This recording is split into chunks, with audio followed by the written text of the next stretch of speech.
নোয়াপাড়া এলাকায় ব্যবসা সংক্রান্ত বিষয়কে কেন্দ্র করে সিপিআইএম ও বিজেপি কর্মীদের মধ্যে সংঘর্ষ, গ্রেপ্তার 2 সিপিআইএম কর্মী। ঘটনা শুক্রবার গভীর রাতে।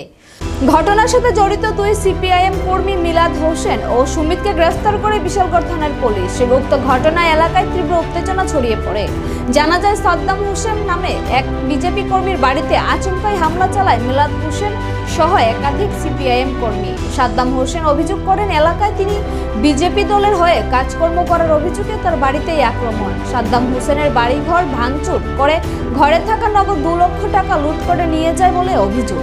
নোয়াপাড়া 5 নং ওয়ার্ডের মেম্বার জসিমউদ্দিন সহ এলাকাবাসী দ্রুত ঘটনাস্থলে ছুটে আসে। অভিযুক্তদের আটক করে পুলিশকে খবর দেয়। ঘটনাস্থলে পুলিশ ছুটে গিয়ে অভিযুক্তদের গ্রেফতার করে। শনিবার দুপুরে অভিযুক্তদের বিশালগড় মহকুমা আদালতে সোপর্দ করা হবে বলে জানায় বিশালগড় থানার পুলিশ।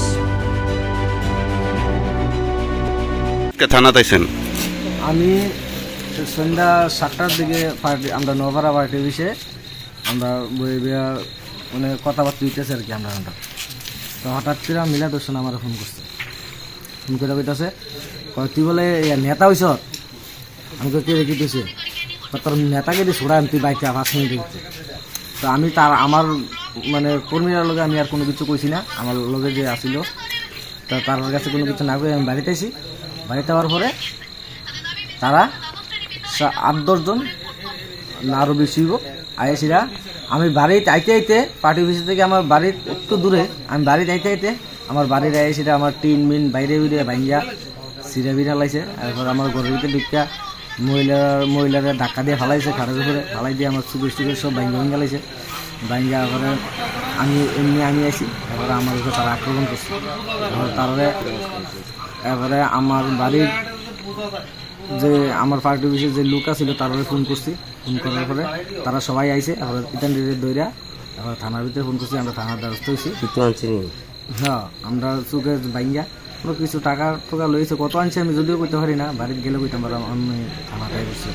মূলত কি কারণে এই হামলাটা করছেন? মূলত কারণে আমি বিজেপি পার্টি করি, মানে এই তারা কতজন আসলো? তারা 8-10 জন। কয়জন রে চিনছেন? 2 জন চিনছি। নাম কি তারা? মিলাদ হোসেন আর সুমিত। তারা বাড়ি কোন জায়গা? তারা বাড়িও নোয়াপাড়া হয়, আমরা বাড়ির থেকে একটু দূরে। আচ্ছা, তারা তো একটা মানে অভিযোগ করলো যে আপনার বাড়িতে নাকি নেশা সামগ্রী বিক্রি করেন, এমন একটা অভিযোগ করছে। আমার বাড়িতে তো এটা কোনো কিছু নেই। তারা নেশা করে গেছে আমার বাড়ি। আচ্ছা, তারা নেশা করে আমার বাড়িতে গেছে। আমার বাড়িতে এটা আমরা বাড়িতে। এখন পুলিশ কি করছে আপনাদের? পুলিশ তারা আপাতত লকআপে রাখছে। কালকা সকালে এটা পেয়েছে। আপনারা লিখিত অভিযোগ করছেন? লিখিত অভিযোগ। আপনার নাম?